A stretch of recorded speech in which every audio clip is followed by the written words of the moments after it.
Hey friends, welcome to episode 16 of the Way Too Indiecast, the official podcast of way2indie.com. I'm your host, Bernard Boo, a writer at Way Too Indie, coming to you from the Bay Area in California, and joining me today is CJ Prince, the dastardly dissenter. But rounding out our cast today is another e-buddy of mine. I haven't met either of you, but I hope to one day. Dustin Jancic, Way Too Indie's editor-in-chief. Hey guys, how you doing? I'm doing good, but I am thinking now that one day we all really have to meet up. I know you guys have met. If you pay for my flight to San Francisco, I'm totally down. Yeah, thank you guys for joining us on today's episode. We've got a packed show for you guys today. Our first major topic is we're going to be talking about the Cannes Film Festival, running down the films on the lineup this year that excite us the most. It's going to be a fun conversation. I think the lineup is pretty good. That'll be our first topic. And then after that, our next major topic will be, Noah Baumbach's While We're Young and Lee Krieger's Age of Adaline are in theaters now. Or Age of Adaline is coming out in theaters this coming week. And so since those movies are out, we thought our second main topic we'd discuss films about aging and why that topic is so fascinating to us and why we always, kind of come back to it. I think it's one of the most relatable themes in movies, and we're going to talk about the psychology behind that and why we love it so much and why we keep going back to it. Also, as a bonus later in the episode, we're going to be playing Name 5. The game has returned, and we're going to play it again. And I believe, CJ, you're administering it this time, aren't you? Yes. I like how you say administering as a word because it makes it sound like I'm injecting you. It does. Like I'm a doctor. I'm just forcing you to take Name 5. Before we get to any of that, as always, we're going to be giving you guys our indie picks of the week. So, who should start this one off? One of you guys.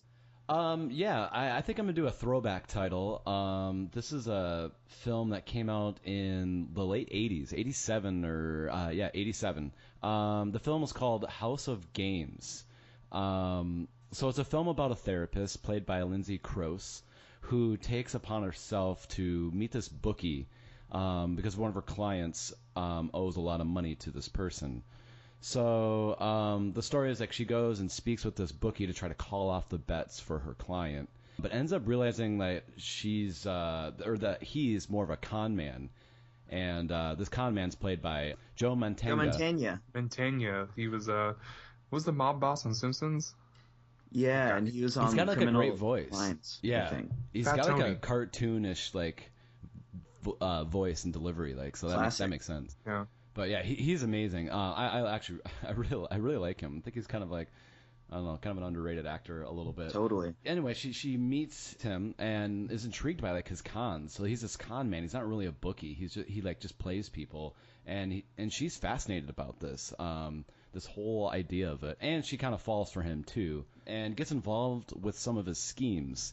So it's a really fun late 80s film that ends up being really twisty. It's a lot of cons on top of cons, and you're not really sure who's playing who. Nice. Lots of tricks happen on screen, mainly because Ricky Jay's in it, and Ricky Jay is phenomenal as well. I love him. He's so awesome. And a very young William H. Macy is actually in it for one scene. It was really weird. Like, this had to be one of his first roles, but he's in a very, very minor role, but it was kind of... I didn't expect that when he came on screen. He's in it for just one scene, but it's kind of an important, integral scene to the film that he gets basically conned out of his money. But it's kind of cool too. So the film is really compelling, very much worth a watch. House of Games. It was released on the Criterion Collection, so it's pretty easily obtainable. Though sadly, it hasn't received a Blu-ray upgrade yet, so it's only available on DVD. And I don't believe it's streaming on Hulu because a lot of their titles you can stream, but this particular one you can't. But you should be able to get it on DVD. Definitely check it out. It's kind of a fun, kind of like a mystery-ish, like noir kind of, but it's really like twisty. It's fun, a lot of cons, so definitely check that one out. Love twisty plots like that. Yeah, I'm such a sucker for stuff like that. And we should mention it's a David Mamet movie. Yeah, dude. Yep. I haven't seen it. I haven't seen this one, but I do. I am a big David Mamet fan. I won't lie. So a lot of people say that this is. apart. I haven't seen a lot of his work before, but a lot of people say that this one ends up being their favorite one of his. So wow. And what's cool about that title is it sounds like a store brand ripoff mashup of Game of Thrones and House of Cards. Yeah, it kind of does. Yeah, it was 30 years ahead of its time. But I guess, yeah, that sounds good, man. I'll take it away from here, if I may, CJ. And CJ, I have to tell you something that you'll be very pleased about. Okay. I checked out Charlie Victor Romeo. Really? I sure did. I'm happy. I called you on that. I was like, are you really going to check called me out? So I'm very. You actually did. I'm glad. So tell me what you thought. Fascinating. Yeah. Really fascinating. And intense. And intense. Yeah, guys, check out a couple episodes ago when CJ suggested that in his indie picks. It's a great film. I enjoyed it so much. But that's not my indie pick for this week. For this week, my pick is a movie called Different Drum. Now, in early 2014 on Way Too Indie, I had a conversation with the filmmaker, the director, Kevin Chanel, about the movie. The movie didn't have distribution, so it was super indie, which is cool for us because that's the kind of stuff we love. But the movie follows this ex-couple played by Zach Zint and Isabella Devoy, who are both first-timers. And they make this road trip from South Dakota to Indiana. I believe they stop in Sioux Falls also, Dustin. I think they do stop somewhere in South Dakota, but it might have been Sioux Falls, so pretty cool. Yeah, I think it was, which is really cool. But the movie is kind of these 9 little vignettes that paint this picture of the kind of quirkier, weirder side of the Midwest. And I love the movie. I thought it was really funny. The acting was good, especially for first-timers. And Kevin Chanel, I mean, this was his second feature, but he's still a very young, budding filmmaker, and this was really great. The title of the movie comes from the Stone Pony song, Different Drum, which is really cool. And anyways, I talked to him last year, and at the time he didn't have distribution. Now he has distribution. I kind of have a soft spot for the film because I loved it, and also because they put us on their movie poster and all their marketing. Oh, yeah, nice. Yeah. So they've got so vain, Bernard. It's the only reason why he likes the film. No. So that's it. But I really do honestly recommend the film, and I also have an interview with Kevin on the site that you can check out and watch. It's a video interview. You can find the film on Amazon Instant, Google Play, Vudu, and VOD. So it's readily available for consumption. Yeah, that's really cool. I remember you. I remember when you first did that review, and it sounded like a really kind of fun, small indie film. And that's really cool to see that it gets distribution. It's good to see, man. Okay, my indie pick. I actually just watched it last night. I was, I guess, bored, and I want to put something on light. So, Showtime has a documentary that came out just a few days ago called Knock Knock, It's Tig Notaro, which I watched. Basically, if you don't know, Tig Notaro is a comedian who has been doing comedy for almost 2 decades, and she got kind of more famous not too long ago because she went through a pretty horrible situation where in the span of 4 months she got pneumonia, then she contracted C. diff, and then her mother died in a freak accident. And then her longtime partner left her, and then she got diagnosed with breast cancer, all within the span of 4 months. Sounds like the worst 4 months. That was it's a horrible story, but she came back and she put in her comedy and did this really amazing personal set about it that got kind of viral.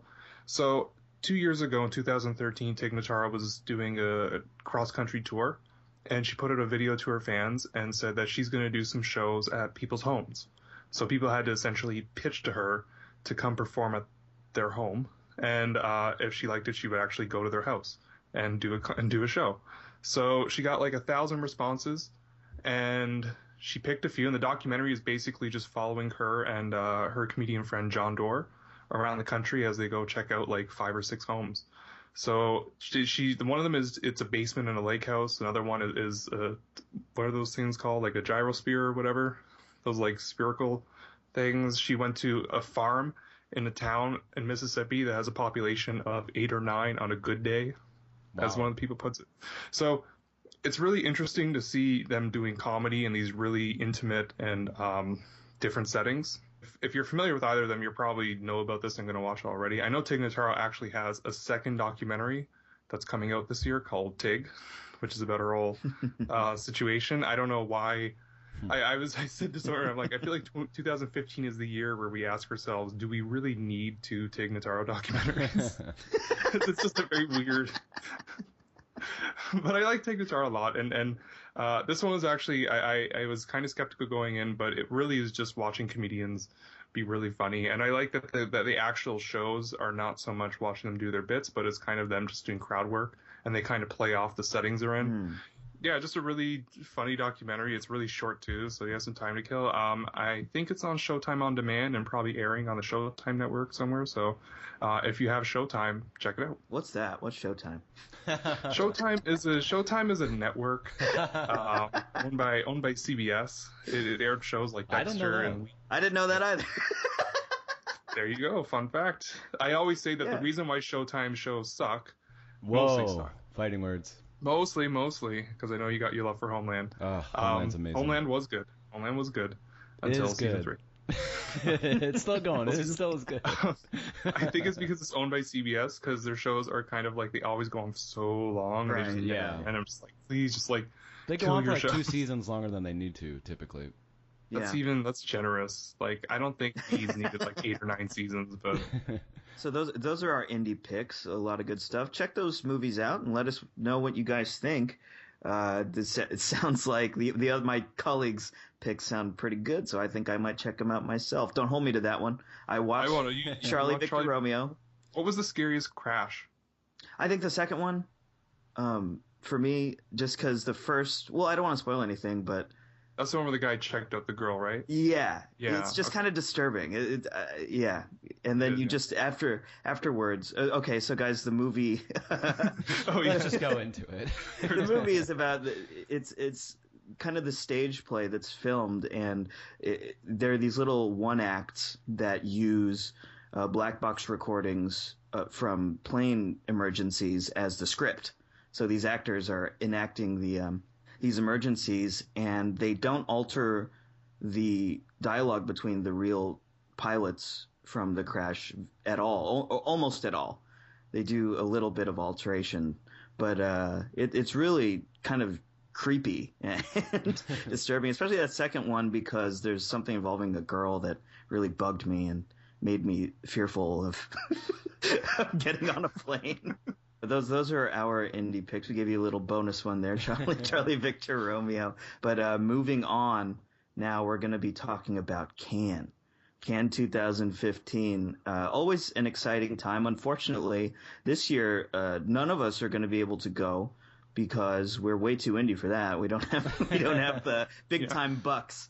We were way too lucky the previous years. Now we got way too lucky, but we're still very excited for the movies that are going to come out of the festival, as always. I'm going to hand this off to CJ now, because CJ, you're probably the most excited of anybody on Earth for this one. Cannes is like, I don't know. I have such a it's a Cannes. It's a festival I love to hate, but I just love outright as well. It's special. And you know, like, this is a fest that. Because it's always, there's a lot of politics in what films are picked. So it's always, like, why aren't they picking this or that? That's almost like any festival anymore, though, Yeah, but I mean, Cannes has more of the prestige element to it, because it's like, the films, there's only 20 or so films that get in competition, so you wonder why. What is really different about this lineup this year is I feel like last year there was a bit of criticism because there were a lot of old familiar names, the kind of people who always show up in competition. Like, people always get annoyed that Ken Loach shows up in competition. It's like, why the hell is Ken Loach? Why? Like, why? And Naomi Kawase shows up, and she's a Japanese director that's made films. Every one of her films always shows up in competition. People are like, why? They hate her films. No one likes them. They never get distribution in the U.S. And so this year, I feel like it's a direct response to those kinds of criticisms, because there are about 7 or 8 names announced so far that are brand new to competition. Some of these are more familiar names that just never really they were always playing in different areas of Cannes, but not a main competition. Just to go over some that I think we're all excited for, or some of us are. The more prominent one, I think the one that I know definitely Dustin is probably ecstatic about, would be Yorgos Lanthimos' The Lobster. Yeah, I'm super pumped for that one. Yes, he directed Dogtooth, which played in certain regard the Sidebar back in 2009. Oh my gosh. Yeah. So, and it won, I believe, too, like that category. I'm not sure. Yeah, I don't remember if it won. I know it was up for an Academy Award, even for. Yeah, it got nominated for Best Foreign Film, which was a shock. That was like. I know, because it's very un-Academy. I mean, you watch the film and it's just crazy. But yeah, he's a weird Greek director. You know, I'm very excited for that one. Mm-hmm. Who else we got that's new? One I'm personally ecstatic for, although I really want to see The Lobster. That was one of my picks for the most anticipated movies of this year. Louder Than Bombs by, I think it's Joachim Trier, who Norwegian director who made Oslo August 31st, which is one of my favorite movies of the last so many years. New one sounds amazing. He's got a great cast. He's got Gabriel Byrne, Jesse Eisenberg, and Isabelle Huppert. It's a family drama. I've heard a lot of hype about this one. I heard that the committee who selects the films were ecstatic over this film. They think it's going to be huge. It might be a serious bomb contender. So which one are you talking about? Louder Than Bombs. Oh, okay, yeah. So some people are even saying, Jesse Eisenberg could be a serious Oscar contender. Something like that. But I mean, these are just rumblings, and it's always rumors. He's a great actor, man. Like, for a young guy, like, he's so good. The Double was amazing. He's good. He's acting wise. He was good in Night Moves, even though I didn't like the movie, but he was good in Night Moves as well. He was good in Night Moves, especially towards the end of that movie. Yeah, it was really great. But I mean, I think The Social Network is his kind of defining role. But he's a great actor. For now, we've got Lex Luthor coming up. Oh, that's right. I forgot about that. He was playing that. Do you bleed? Oh, God. Yeah, and then other ones just to bring up, like Justin Kurzel, who directed Snowtown Murders, is doing Macbeth with Michael Fassbender and Marion Cotillard, which, like, I think we all are going to watch just for that alone. Mm-hmm. Who else we got? Also, just some standards. Paolo Sorrentino is back with his follow-up to The Great Beauty called Youth, which stars Michael Caine, Harvey Keitel, Jane Fonda, Paul Dano. It's going to be a great cast. Sicario, Denis Villeneuve's follow-up to Prisoners, with Benicio del Toro and Jennifer Connelly, I think. So a lot of big star names. Another one I think people are looking forward to is Todd Haynes' new movie, Carol, which is his first movie since, I think it was I'm Not There. It's been ages. He did Mildred Pierce on HBO, but he hasn't made an actual film in That's crazy. a long time. So he has Kate Blanchett and Rooney Mara playing a lesbian couple in the 50s, which sounds great already. But yeah, I mean, there are a lot of new names. The one I'm really looking forward to is Tale of Tales by Matteo Garrone. I watched the trailer for that shit. Oh my god. It looks crazy. And oh my god. People have said, I think it's already out in Italy, or it's almost coming out in Italy before the festival, and people are saying it's excellent. So that's another one. By Matteo Garrone, and it's based on 17th century fairy tales, like Italian fairy tales. And it just seems like right up my alley, kind of like a Pan's Labyrinth type feel to it. I'm really fascinated by it because Matteo Garrone, he's won his last two films that played in Cannes, both won second place for the Grand Prix, which was Gomorrah and Reality, and those were kind of more realistic stories. And I'm curious to see, because this is full on like fantasy. The imagery in the trailer blew my mind. Yeah, it looks crazy, and there's a poster for the film too that just came out that's fantastic as well. So that's what I'm keeping my eye on. And John C. Reilly doing drama is always good. John C. Reilly's Salma Hayek looking like she's doing her first interesting role in Ages. And what else do we have? Out of competition, we have Mad Max Fury Road, which was announced a few weeks ago. Woody Allen's new movie, Irrational Man, with Joaquin Phoenix and Emma Stone, which. I know people have their thoughts on Woody Allen. He's back. It sounds, and apparently they've said it's more in line with Match Point, which immediately makes you go, like, I want to see it. I wasn't the biggest fan of Magic in the Moonlight. I didn't see that one. I liked it. I liked it. I think it's because he hit that high with like Blue Jasmine, Midnight in Paris, and then this is more of his. Blew my mind. Another interesting thing that's happened this year at the festival is the director of the festival, Terry Frémaux, has said straight up that actors who go on the director's chair they're not going to be put in competition or like an official selection because he wants to protect them. I believe this is because of Lost James River. Franco and Lost River. Interesting. James Franco with As I Lay Dying and Ryan Gosling's Lost River, they were kind of trashed to pieces. And I didn't mind so As now I Lay Dying. I haven't seen it. I did see Lost River. I did see Lost River recently. It is pretty bad. I mean, I granted, although I think the version I can was about 15 minutes longer. Ryan Gosling went back and cut a lot of it out after the disastrous reception it got. But Natalie Portman has her directorial debut coming out. I can. Oh. A Tale of Love and Darkness. I'm really excited. Yeah, A Tale of Love and Darkness. And then 2 films in the midnight screening that are quite interesting. Amy, the Asif Kapadia documentary. He directed Senna. This is his documentary about Amy Winehouse. Why it's getting a midnight screening, I don't know. Yeah, what is that? I don't know. I don't know. They're really bad with programming midnight movies. Like, none of their midnight movies are midnight movies. The Salvation was last year's midnight pick, which I kind of get it, but the one I'm looking forward to is called Office by Hong Won-chan. There are quite a few South Korean films in the lineup this year. This one is actually Hong Won-chan. This is his directorial debut. He is a writer of a South Korean film from a few years ago called The Chaser, which is a movie I love. It's an amazing thriller. And if anyone hasn't seen The Chaser, like, watch that right now. This sounds like an office, like someone is killing people in an office, just a standard thriller, but South Koreans know how to do genre films the best. Hell yeah. Totally. So I can't wait. But in Uncertain Regard, which is the sidebar, this one's a little different. It's not a lot of familiar names in it. Yeah. I was looking at that too. I'm like, it's usually my favorite category because these are the kind of films that are really weird. Of a certain look is the translation to the category, and they usually have some like you mentioned earlier, Dogtooth was part of that. But yeah, I look at the names and I don't recognize any. I recognize just I think 2 or 3. The one I'm personally looking forward to is Kiyoshi Kurosawa's new movie Journey to the Shore, because I'm a big Kiyoshi Kurosawa fan. And also, Roberto Minervini has a new film called The Other Side. He directed the movie Stop the Pounding Heart, which came out. We had a review up for it a few weeks ago. Our writer Nicola did a really good review of the film. It's a really underappreciated film, but it just got such a tiny release. But I've been a fan of his since seeing that, and I'm glad that he's kind of elevating up to. Well, did we mention Sea of Trees? Oh yeah, Gus Van Sant. Yeah, that one looks pretty cool. It's like Matthew McConaughey and Ken Watanabe, who's like an American-Japanese guy who explore a forest near Mount Fuji. And I love Gus Van Sant, and I love McConaughey and Watanabe. So that one looks really good to me.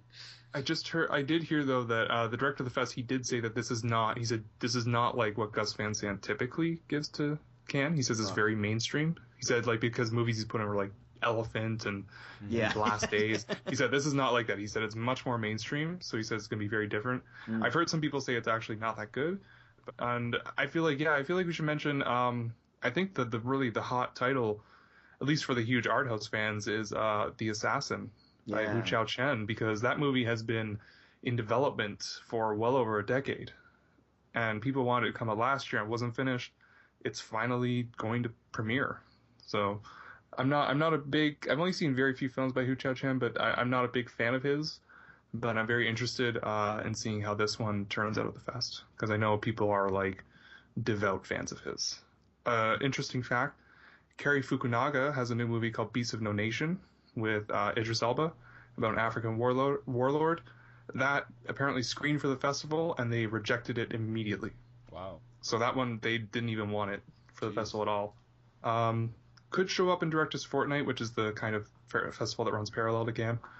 And yet, this is what's turning into a very interesting year for Cannes, because one of the directors that had a film finish is Arnaud Desplechin, who has made a few films like A Christmas Tale and Kings and Queen, and he's been in competition about 5 times now. And apparently the festival didn't accept his film into competition. They offered him Certain Regard, and he was so mad that they didn't offer him competition that he refused to play in Certain Regard, and he actually sent it over to Directors Fortnight. Oh, that's the rumor. Which it's quite interesting because he is one of the established Cannes names. He has films play there. He had Jimmy P with Benicio del Toro play a few years back. God, that was terrible.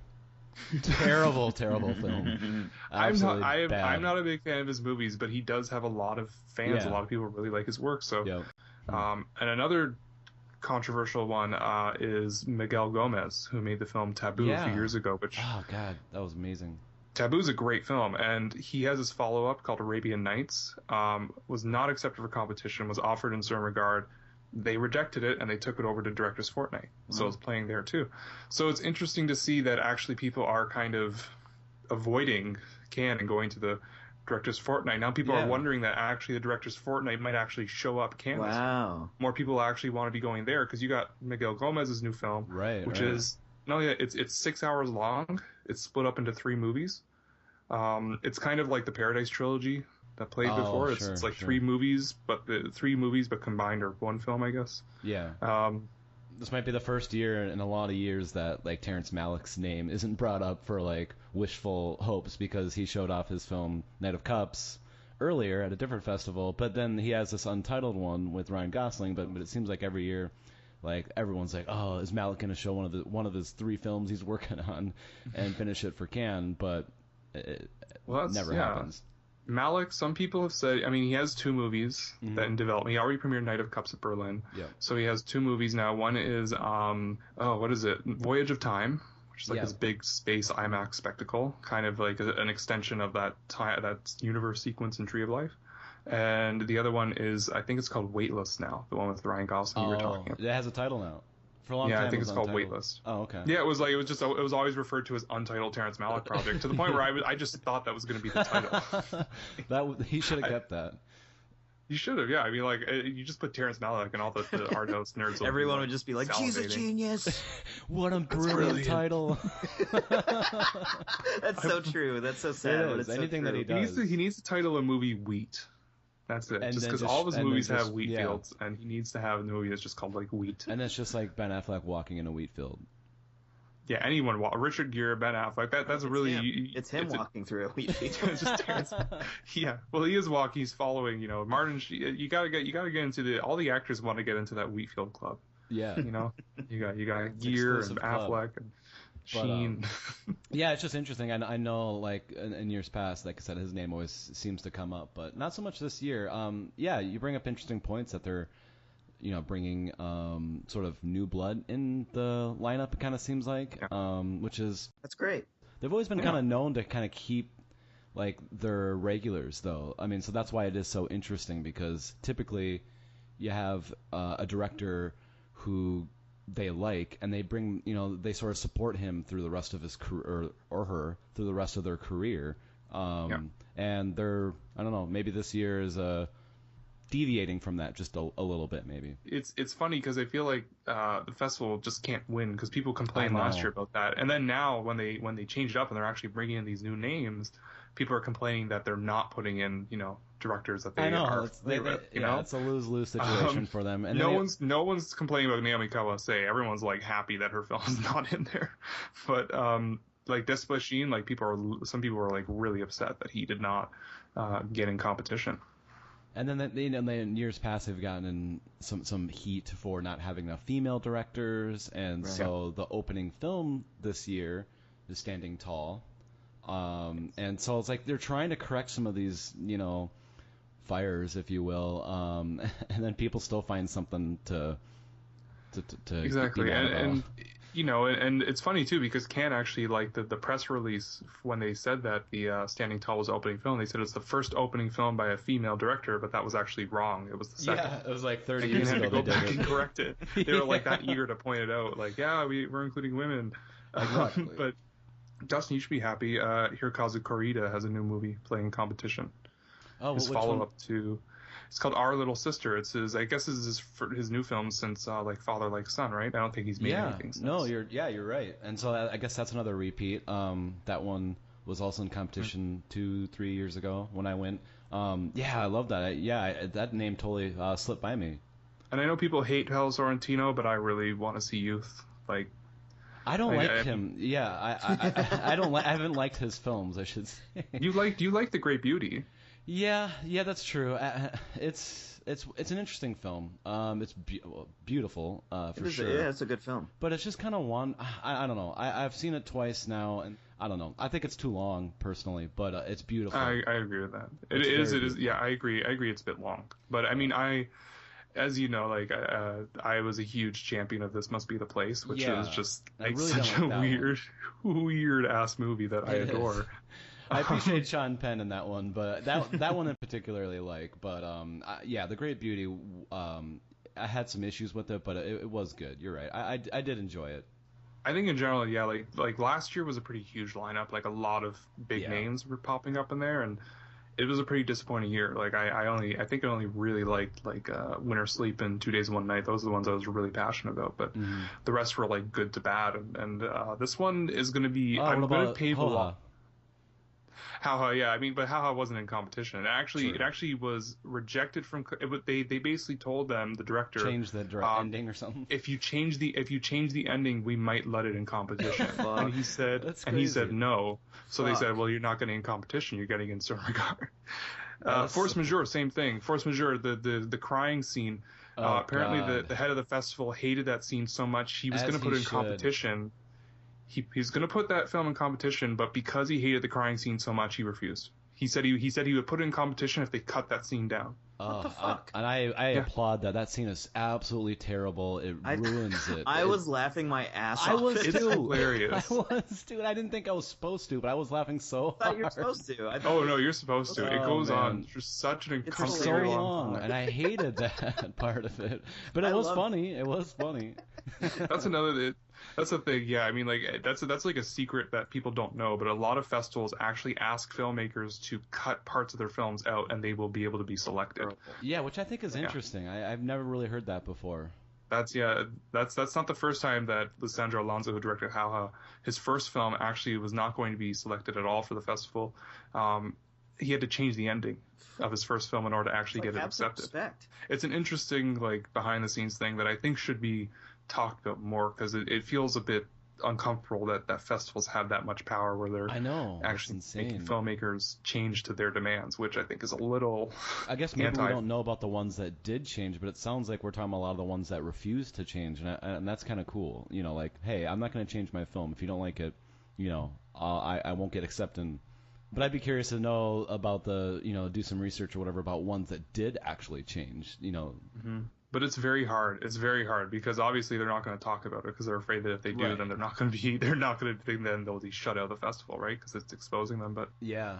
I think this year looks to be kind of an atypical against the grain lineup, and that's really exciting to me.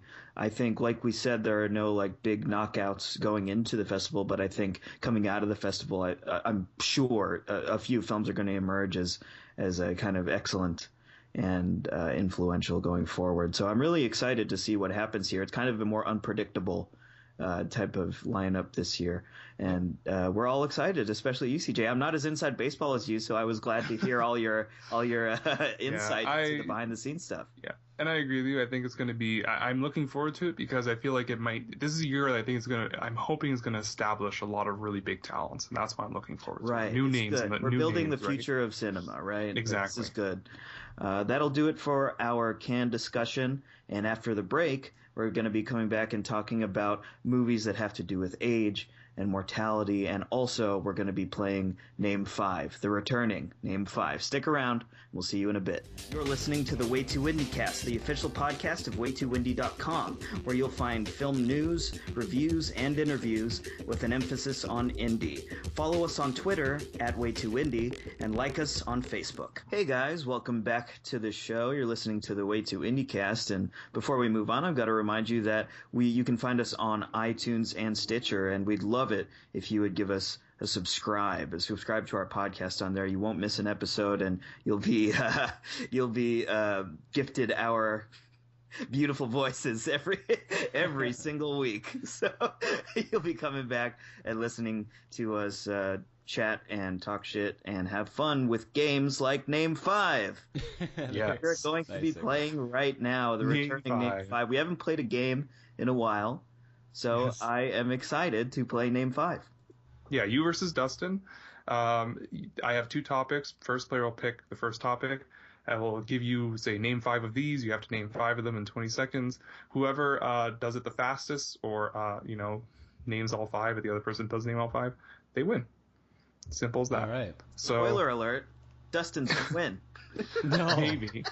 It's But incredibly hard to come up with that on top of your like. I know it's Stressful. It's So, stressful, yeah.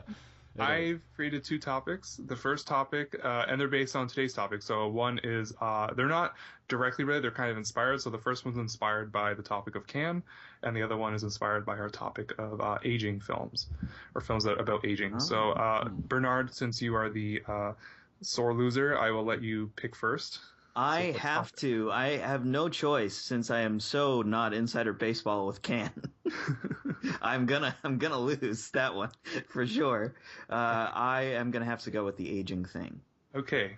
So this is the one about it's not directly about films about aging, but it's inspired by. So, okay, I will name you the topic, and then you're gonna have to name 5 of these. It's names, so you're gonna have to give me 5 names in 20 seconds. So the topic is name 5 actors that are dead. Okay. Okay. So ready, set, go. Marlon Brando, Robin Williams. There's so many. You can do it. You can do it. 8 seconds. Bruce Lee. 3, 2 more. No, why? I'm so Time's bad. up. I'm Time's so up. bad. I get so nervous. You couldn't name 5 dead actors in Philip 20 Seymour seconds. Hoffman. No, well, Those there's two so are- many. They're like literally thousands. Like, That's exactly why it's easy, because there are so many to pick. no, it's easy, but it's hard because I'm so self-conscious. I Really freak hard. out. It is. I really I hard. freeze up. Yeah. Well, you got 3 out of 5 in 20 seconds. Oh my god, that is so embarrassing. Okay, Okay. let's go. You were 2 dead people away from a success. You're killing me, boy. CJ. You're killing me. Well, that's why we're talking about dead actors. Well, No. Okay, Dustin. Yeah. Now it's your time. You're on the hot seat. Okay. This one's a little more subjective, but I'll be a little more generous about it. Okay.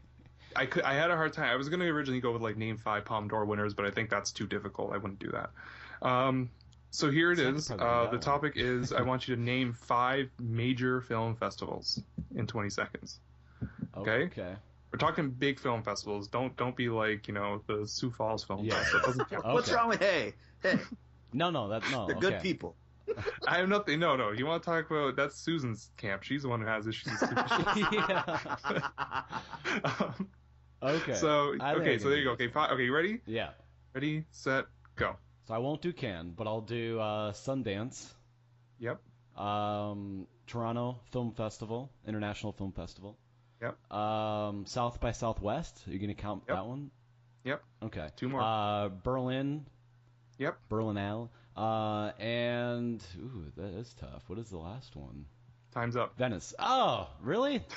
Yep. Dang! You didn't say like, oh, you have 5 more But you seconds. won. Like You got did, like, 4 Bernard. or 5. That's The true. 5. Yeah, you could have maybe. I had Sundance, Berlin, South by Southwest, Cannes. Well, I was kind of TIFF. I was If taking you my said time Cannes, too. if If you said Can, you would have won. You Yeah. kind of won. You mentioned Can. Well, he did win because he got more than you. He got 4. No, but he got 5. I think he got 5. For me personally, I'm counting Can since All he right. clearly, he knew okay. it. Then yeah, He knew it. there we go. Sure. I can see why Bernard doesn't like this as much. It's really hard when you're not the one doing. It's actually really fun when you're hosting and you're coming up with the questions, but That's it's- why I was going to suggest hard. it. I'm like next time let's play it and then get me to play. Yeah, I think Someone Bernard host should and I'll play. administer it, so to speak. Yeah, Bernard should administer name 5. Yeah, that should be. Oh, God. So look forward to that next week. Well, that was a bundle of fun. That was name 5. Now we're moving on to our second main topic of the show, which is going to be movies about aging, and mortality. Noah Baumbach's movie While We're Young, like we said earlier, is out now in theaters, and Lee Toland Krieger's Age of Adaline is coming out this coming week. I've got a lot of cool coverage on that movie planned, so keep your eye out for that. But I thought it would be interesting to talk about this theme that is so kind of something that's endlessly fascinating to us. We can explore it and approach it from so many different angles, and filmmakers do this all the time. It's so universal. I mean, I think it's just one of the most universal themes you can tackle. You can relate to it, obviously, because we've all done it and experienced it ourselves, which is interesting because, like, when you talk about like foreign films, it could be in a completely different language, yet if they're showing like a coming of age story or something, there's still a lot of, you can relate to it a lot with that theme because it's universal, like you said.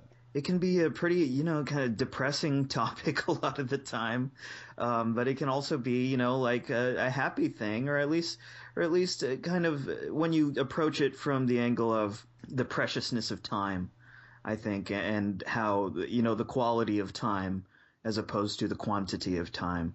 Mm-hmm. I think the quantity of time is something that gets a little overrated. Because you see these old motherfuckers in their mansions who are just the most fucking miserable people.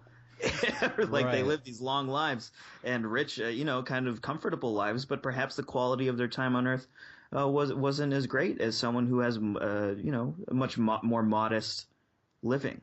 Yeah. I think a good one, although this isn't the main theme of the film, I think a good one is Richard Linklater's Before series.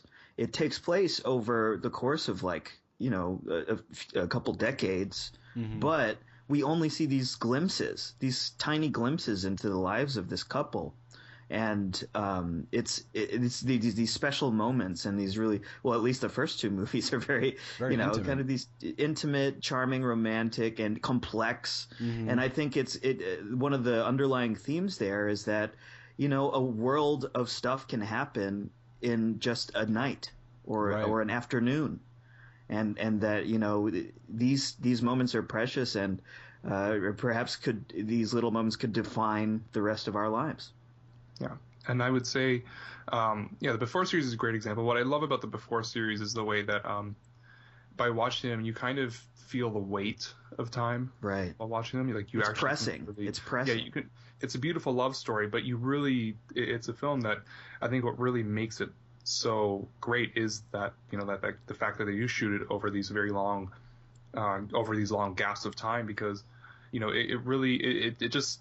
I don't know. My brain always just runs like a mile a minute watching those because I just love thinking about that, the way time factors in and how it changes them or how it doesn't change them. And like you said about the specific moments and how, things can change. Like everything can happen over one night or such a small period of time. There's a great moment in the third film, Before Midnight, which I loved. And that movie kind of deals with the couple's it's harsh waters. It's a more combative movie, I'd say, for this couple, and their future's a little less certain. Well, maybe not. Maybe it's uncertain in each movie, but there's this great moment in the third movie where Ethan Hawke's character Jesse kind of reminds Julie Delpy's character of Celine. That's what's her name, right? Yeah, Celine. Celine, that he's still the same guy that he was when they met, when they were younger. And there's this little flash of this, this sparkle in his eye where he looks like, it's really strange, but he looks like he did in Before Sunrise for a second. And he's acting, and you immediately, as a fan of the series, your mind flashes back to when they first met. And they don't cut to it, and I think a shitty director would cut back to a clip from the first movie for a second. True. Yeah. But here, it's just Ethan Hawke's face, and he gives this little, sly smile that his character gives a lot, and you're transported back in time to these characters 20 years ago. And it's kind of this amazing thing where Richard Linklater bends time, and aging is almost, or the fact that they're old is almost a non-factor in that moment. It's really fascinating. Yeah, he seems to really love to do things about time because obviously his more recent film, which we talked about a lot over the last year, Boyhood, also is about that, So I think Linklater has some sort of fascination with time and representing it on the screen, which I think he's explored in a couple interesting facets that not a lot of directors have done before. I mean, he's exploring a very universal, a topic that's been covered a lot in very interesting ways. Yeah. And I think I feel like what makes film such a a really interesting place to explore that theme of aging and time in general is the fact that it actually shows, it actually does a really effective job at expressing these themes through the absence of time.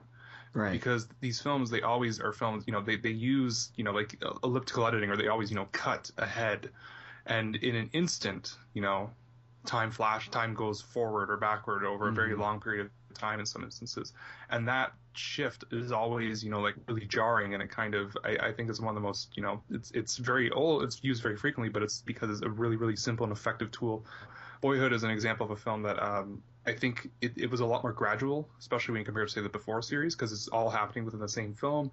And the editing is, the editing is always so high praise there because, it doesn't give you any signifiers. It just cuts, and then you have to kind of figure it out as you go along. And I think Bernard said it really interestingly when he said that, like a lesser director would approach it with, your more standard, like, flashbacks and stuff like that. But he never did that in any of his two films we just talked about, which I think I really appreciate. I think it just shows how masterful, he really is as a director, because, there's ways that you could approach it that would be a little more gimmicky. And in these two examples, at least, he did just a phenomenal job with it. With very the editing. natural. Feels very natural. Yeah. And I'm thinking of, I saw a documentary last year called 112 Weddings by a director named Doug Block, who I actually interviewed on the site. He was a wedding videographer for years, and he decided to actually go back and interview the couples whose weddings he filmed years later to see how they were. That's really cool. And and I mean, I wasn't so big on the film, but I really liked the editing because he would just, he would profile a couple and he would have the footage from their wedding, and then it would just immediately cut to the couple, like, present day being interviewed. And it's just like this jarring shift from seeing them, very young and lively, and then you see them, much older. Sometimes the weddings were like, this is like 10, 15 years later. And like that alone, those types of cuts alone, like, they did so much work in kind of expanding on the film's themes about, like, time and how, wedding is a one day, like, like you were saying, like, a wedding is a one day thing, but this is, it's something for the rest of your life. And so I always find it interesting in films about aging, how with film you have to, because you're doing it over a short period of time, you have to kind of represent time by getting rid of time, Right, the jumping. passing of time, yeah. And how many times have you just, been so moved by a film simply because the characters get old?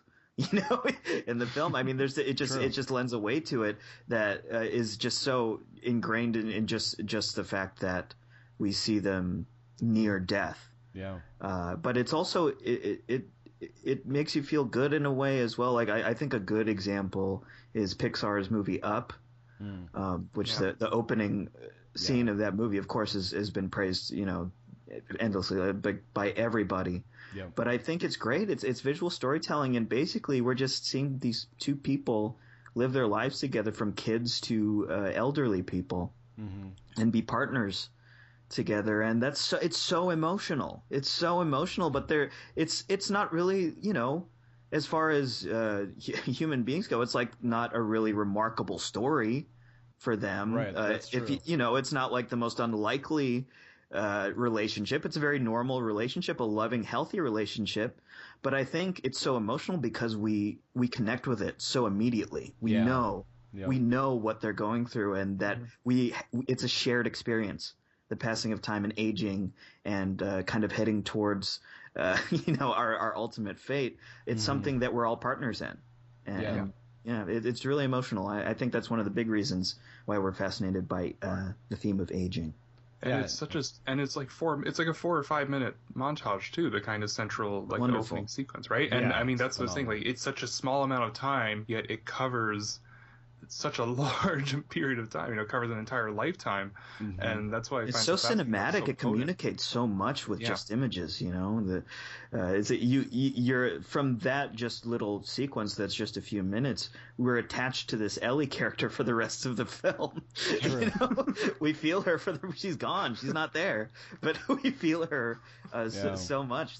A lot of films that really explore. I mean, I think Groundhog Day is kind of like a funny way, sort of, to look at a serious topic of passing of time, and that's a little bit more of like making the most of your time, I suppose. But that one also too. I mean, you have this guy who's like, you know what, if I'm going to repeat the same thing over and over every single day, you know, why don't I try to make the most of it? And it's at times kind of depressing, but it's obviously more of a comedic film. But I think that's another, you know, classic one that I think a lot of people have seen, that kind of deals with time and not necessarily aging, but making the most of your time too. Which is, you know, that's definitely an important aspect of the aging process, is making your time worthwhile. But also, there's, you know, this topic is so far reaching. I think so many movies deal with it in different ways. I think the one that came to mind because I'm a 90s kid was Hook, the Peter Pan movie. You know, I think, you know, the Peter Pan is just a really great story about aging and how we all have to reckon with it, you know, kind of accept that it's a part of life. Let go of our childhood. Peter Pan and Hook, and I mean Hook is a far more direct way of approaching kind of the themes that are part of Peter Pan. But yeah, I mean it's just a lot more like direct. Like, yeah, you're old as shit, Peter Pan. But then there's the Benjamin Buttons. That's also very literal. Benjamin Buttons. Benjamin Buttons. Oh right, I forgot about the sequel. Yeah, Benjamin Buttons. I just think it's so funny. It's funny. Key and Peele do that, right? They say Liam Neeson's. Yeah, Liam Neeson's and Khaleesi's. Oh god, yes, that's the best part, because when you brought that was like the first thing I thought about Key and Peele at that sketch when you said Benjamin Buttons. Well, yeah, that's where I got it from. And speaking of Khaleesi's, we mentioned that Age of Adaline is coming out this week. I did a interview for Age of Adaline with Dario Naharis. Nice. Yes, the recast of Dario Naharis. That made me so mad, but we're not going to get it. Oh no, it was a good casting decision. That dude looked like douchebag Fabio before him. But I loved it. I loved it because I think Dario's a douchebag. Oh, okay, yeah, I guess so. I'm not complaining. He's a good actor, so. He is, but yeah, Age of Adaline. Now that, you know, since I brought that up, I should mention that I really, although my review's coming out this week, I really enjoyed that movie. I was not expecting to enjoy that movie at all. So give us a rundown of what that's about. So Age of Adaline stars Blake Lively as the titular Adeline, who is this girl who in the I believe it's like the early 1900s, like 1905 or 07 or something. She as a late like 29-year-old woman, an accident happens and it's so silly. She gets struck by lightning in a car, and what happens is the aging process for her stops. Okay. So as time goes on, she has a daughter by then, and her daughter grows up and out ages her after a while. So she starts living this life where she has to be on the run because she doesn't want to be experimented on by the government. And kind of, you know, like dissected for her anti-aging properties that she has been cursed with or gifted with, however you want to look at it. But the movie basically takes place in San Francisco in the present day, where she meets Dario Naharis, and she can't even give his character name. You just call him Dario Naharis, and she might find someone who's worth stopping running for. Her daughter by that time is looks like her grandmother, which is really interesting. Harrison Ford also stars in the movie, and I was not expecting to like this movie. I admit it. You know, I was expecting this to be a stinker, but I quite liked it. Yeah, the way you described, I literally didn't know much about it. If you were just to pitch that idea, what you just said to me is like, it could go two ways. I feel like it almost sounds like it could be really gimmicky and cheesy, but if done correctly, maybe kind of interesting. So yeah, it's a little cheesy because it's a romance movie, and Dario Naharis is very good looking, and Blake Lively is gorgeous. You know, she's beautiful. Like she's one of the most beautiful on screen presences I've ever seen. But I think what's cool about the movie is that it really, the theme is what we talked about before, the quality of time. Adeline is, at first, you know, you think it might be cool to just never age and stay in your 20s, you know, forever. But she soon starts to discover that the people she loves start dying around her, and she has to move, and she can't make real friends because they'll start to notice after a while that she's not aging. So it's really fun, and I actually do recommend it. So keep an eye out. Yeah, I just was, while you're talking about it, I was just looking up, and I didn't know this, but I thought it was just like someone cashing in on the whole Nicholas Sparks thing, right? Like it looks like that cheesy romantic thing, but then I just saw that the director is Lee Toland Krieger, who did Yeah, The he's Vicious great. Kind and Celeste and Jesse Forever. So I love that I'm film. like, oh, okay, he's had a pretty steady career. I know people are big fans of The Vicious Kind. I haven't seen Celeste and Jesse Forever, but That's a good movie. Yeah. I haven't seen the first one, but Celeste and Jesse Forever is really good, I thought, for that kind of like romantic film. Really well done for a rom-com kind of type film. Yeah, I was really happy with Age of Adaline, and that's coming out this week. But also the other movie we mentioned as an inspiration for this week's topic is While We're Young, which is Noah Baumbach's movie starring Ben Stiller and Naomi Watts as a middle-aged couple who kind of meet this younger, hipper couple and try to kind of insert themselves into the younger couple's hipster culture, and they kind of have to find their place in the world and they have a little midlife crisis of sorts. Yeah. But Dustin, I know, like me, you weren't as high on this movie. Yeah, I mean, I think we actually shared very similar dislikes of the film, criticisms of the film, where I felt like at the beginning I really enjoyed it. It kind of set up like it could be kind of fun, and it was interesting, and then like it was really about towards the end. It kind of went on some weird tangents. I kind of felt like I wasn't sure, like it really fell apart for me. Yeah, I don't know where he was going. Like, he had this idea, and then it kind of deviates, like at a certain point towards the end, maybe the third act or so. And then Ben Stiller starts fidgeting all over the place like he usually does. And it's like, God damn it! It gets messy. But like up until that point, I think it was a fine film. They have another couple who are their BFF couple, who had just had a baby, and the husband is played by the King, Ad Rock, one of my heroes, one of my childhood heroes, and he's so good in the movie. By the way, Adam Horovitz, from the Beastie Boys, is fantastic. Yeah, he really is. Probably the best performance. Yeah, you're right. I think he is. I think a lot of people recognize that he should do more acting. Yeah, there's so many ways that movies have tackled this subject. Can you think of any other ones, CJ, that kind of deal with age in an interesting way? First off, I want to say Synecdoche, New York.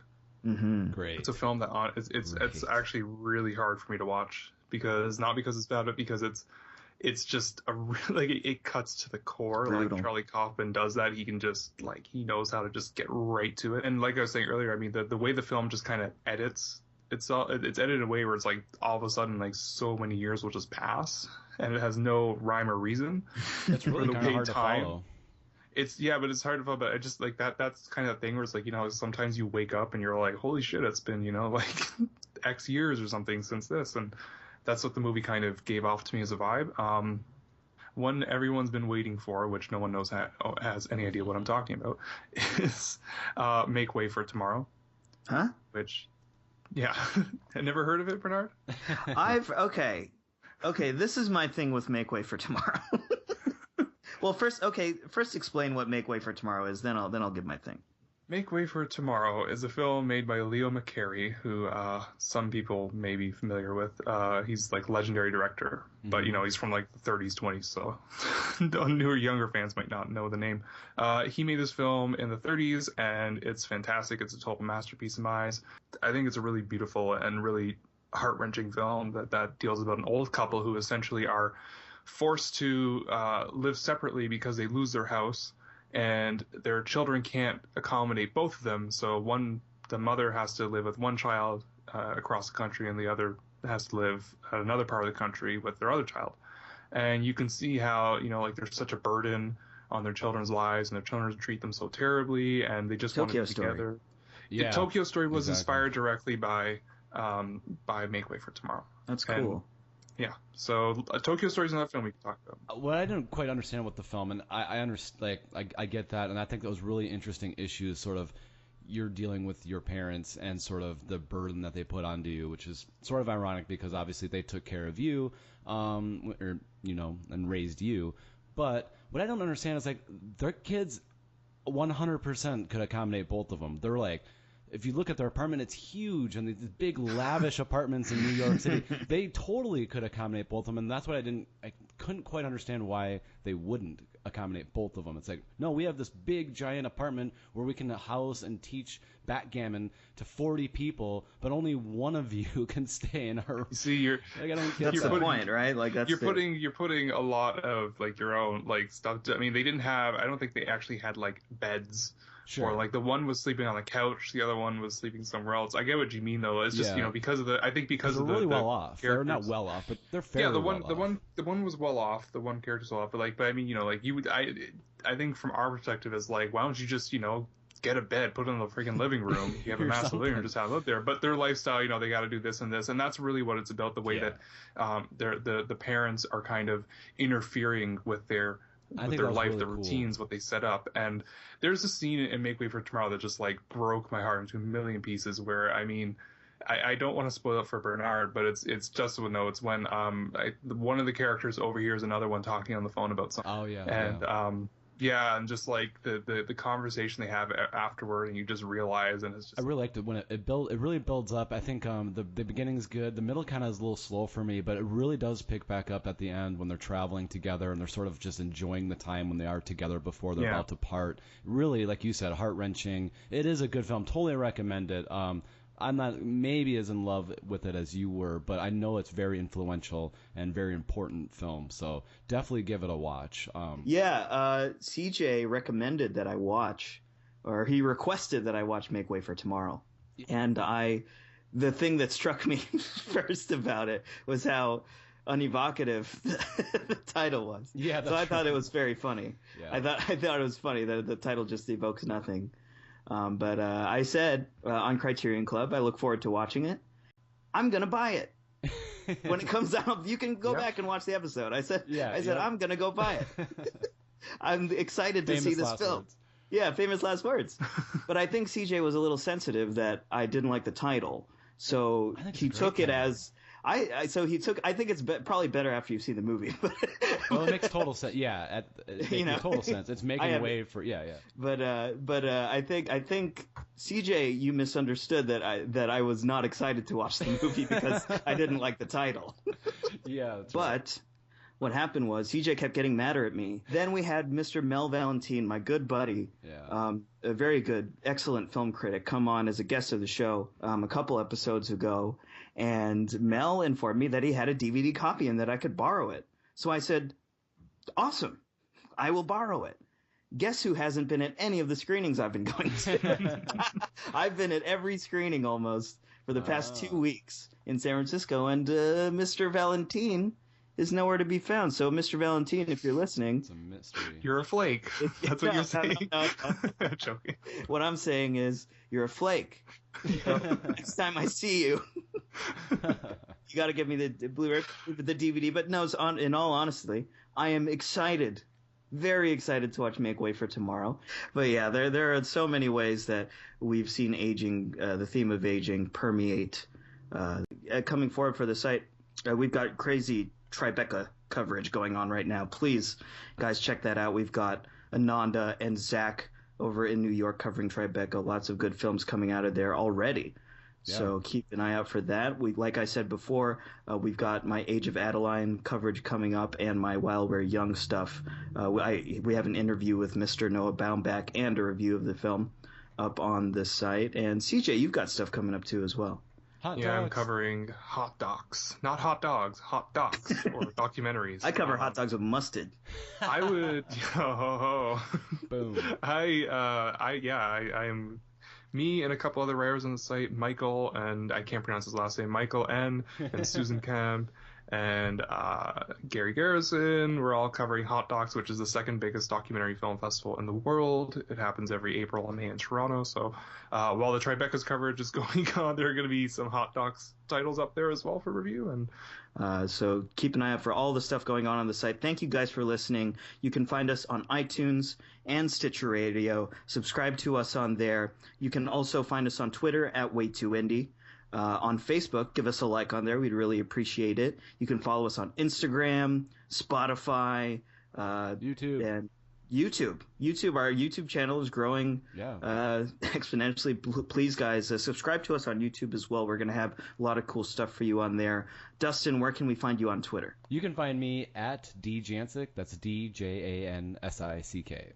And CJ, where can we find you on Twitter? You can find me making a fool of myself at CJ_Prin. That's at CJ_PRIN. And you can find me at BJ_Boo on Twitter. Thank you guys so much for joining us. We'll see you next time.